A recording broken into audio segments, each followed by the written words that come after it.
Hey guys, welcome back to some more AFK Companions. As you can see here, we are still mirroring it off of the phone, so I'm going to play through the phone, but I want to look at a couple different things in here, and I'm really impressed with how they did this, how this is kind of built out. Now, of course, looking at the AFK rewards, you're accumulating actually chests in here. You can see right here in this very top that there is a point which is generating chests. These chests are giving you additional rewards above and beyond getting everything out of here just in the regular gameplay. So I think that is really cool that they have added kind of another layer in here when it comes to the rewards. Now, in addition, they have also added a bunch of new chests looking in here. You can see this is an elite gear chest, so it is going to give me elite gear. This one is going to give me a random legendary piece. And then, of course, all 24 of these are going to stack rare gear. So you are getting a lot more gear in here, and you are getting a couple different summons, which again is pretty interesting to see. But I wanted to hop in and I wanted to go through the guild aspect and show you kind of what we've been doing. So as you can see, the expedition playing current stage 2 of 3. We've completed level 3 guild. We went into a bunch of different hunts, as you can see right here. And I have to remember that we're on the phone, we're not on the screen. But looking at the guild hunt itself, so you can see right here, we are in phase number 6. There's a bunch of different phases down here. This is how I have said from the beginning, we needed guild bosses every single time. So it is really based on, and looking at your reward bonuses in here, you can see the guild master or guild deputy can spend 10 of these to increase the amount of all rewards for tomorrow by 100%. So there are a lot of rewards based on the progression in here. So not only are you getting guild coins, but depending on the phase, you are also getting destiny summon vouchers, which are going to give you the ability to actually summon a lot stronger heroes. And then, of course, personal rewards, depending where you rank in here, is where you're going to rank. So again, thinking of the leaderboard, this is ranked by players in the guild. This is also ranked based on the guilds that are in here. So they brought the guild aspect that I had been talking about for an absolute crazy amount of time into this game itself. You can see it's really cool. You're still getting all of the chests. Unfortunately, no fortune chests as of now, but there's an expedition plan, which of course is going to give us the path to honors, a lot more resources out of here when you do things as a guild. So again, when it comes to the guild aspect and looking over here, you can see these chests are just getting much, much bigger. There is mythic weapons out of there. And once your guild gets leveled up, once you get to a certain point, you can start getting all of these. Now, there is also a Hall of Honor. You can see a couple different things that our guilds have achieved, but there is a couple different things like the Guild Scramble in here.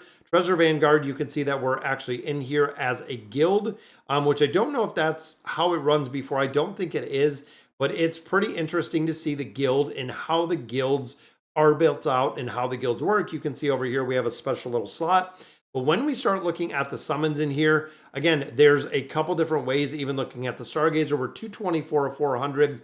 So it's not progression-wise that is unlocking the Stargazer. Stargazer is actually unlocked with the summons that we do in here. But looking overall at the game, we unlock the Peaks of Time, which the historical voyages, so those are still the same. The Wanderer's Pouch, again, still the same. Looking at the King's Tower, kind of very similar. It's going through the normal King's Tower.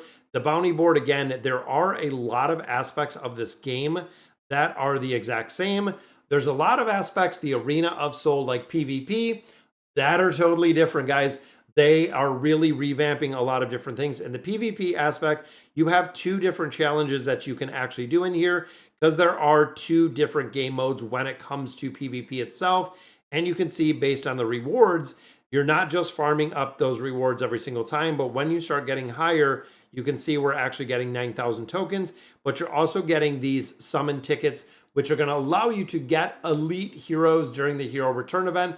Every single one of these are an elite hero. So again, depending where you are. And it also shows you Legends Championship is starting in 22 hours. Top players will get extra rewards, which is a splendid gift. So again, the PvP aspect in here is much, much higher. Defense setting, of course, you can put your teams in there. But looking at my current rank where we're at and the gladiator coins we are getting gladiator coins out of here. And there is also a secondary arena in here, which changes. So the Arena of Soul is right now, depending on the time, it actually goes to a different arena, and there is also martial ratings in here. So the PvP aspect of this has been entirely revamped. Now, some of the questions that I'm getting out of this game itself is what is it going to be? You can see we have the Dream Realm in there, which is 6-4. I think we're on 520. Let me hop in here. Let me do some summons, see who we can pick up out of here. And of course, we're very limited to the heroes we can pick out of here, but there is Salakai. We'll knock out a couple summons in here and see exactly who we can get. Now, like I was saying, though, the summons itself, it's very limited to the heroes that they kind of put into the test in here. And there is a copy of Rosaline. Very cool, because we're running Shimira. So out of the basics, because of course we don't have copies of Damon. I did pick up Shimira. I picked up a couple copies of her. There's another copy of Verk. A little bit more resources. We'll do some Mauler summons in here, which we've already gotten Brutus. So there is a second copy of Salakai. Then, of course, the gifts that we get out of there. So what are we at? 294. So we're getting a lot closer when it comes to the summons itself.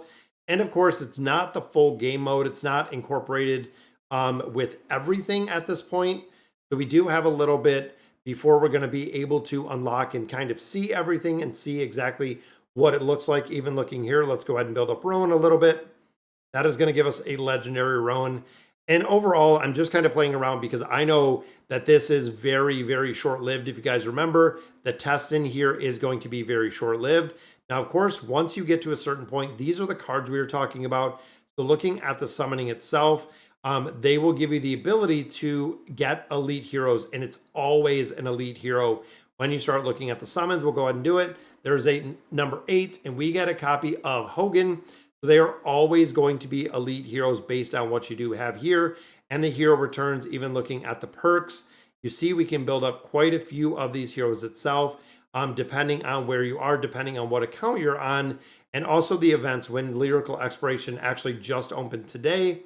So very similar to what we see, except now there are diamonds in there. These used to be, remember, the Chest of Wishes. That might be that we're not kind of far enough. Now the reward preview is, of course, giving us the same. So we're seeing a copy of Wukong in there. Could be indicative to what we're going to see in the future. But again, we don't know what this game is going to be, what it's going to kind of look like. Calling all heroes now, again, as we make progression, you can see we have some hypos. There's Aziz in there. There's Wukong in there. So as we make progression in here, we're going to unlock all of these heroes all the way up to chapter 36, or essentially chapter 37 at that point with the building. And then the unlimited draws, we are getting 10 cards pretty much forever.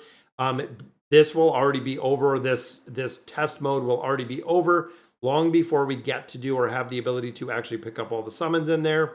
And you'll also notice there's a lot of parts in here that are kind of missing, temporarily unavailable. So the library is not there. The Field of Stars is not there. But again, I don't know if this is going to be essentially what they convert or what turns into AFK Arena in the future. It's kind of yet to be seen. The Beast Ground I do like. Now, we did get a copy of the Flutterplume Owl, and you'll notice that we have a couple different abilities, and the abilities are unlocked based on what where the beast is actually at. So there's not the levels in there.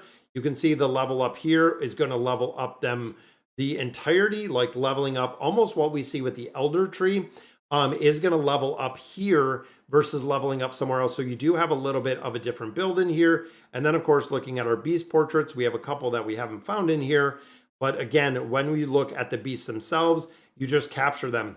So we go ahead, we throw it out, we see which ones we have in here. Looks like we have some rare ones right here. Capture, you can always go in and try to find a few of your elite ones.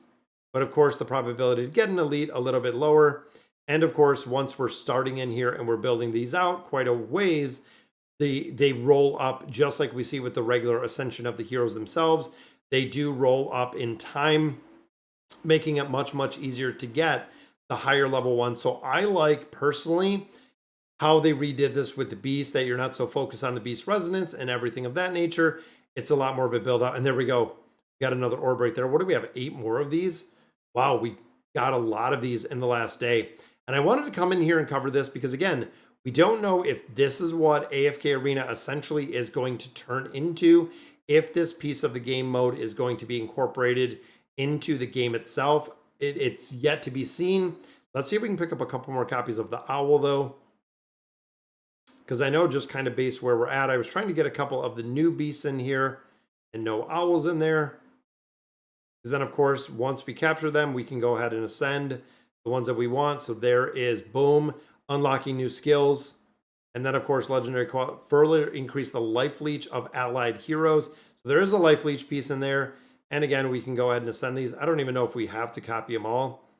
Yeah, the auto ascend is 640, so we're not there yet. I'll just leave them as it is. But again, it's interesting to see how we have the summons, or how we have the campaign stages. And then, of course, we have the Forsaken Fate, which is kind of the dark set of the campaign stages. But I also do love the ability when it comes in here is to work with other heroes. So you can see my teammate has been offline. But looking in the Forked Fates, we do have a different teammate that unfortunately has been offline. But you can see it's really interesting exactly how this is kind of built today, and seeing how it is going to develop and what this is going to become in the future. All right, guys, so that is going to do it for our AFK companions to really review today. So let me know in the comments what you guys think. And as always, thank you guys for watching.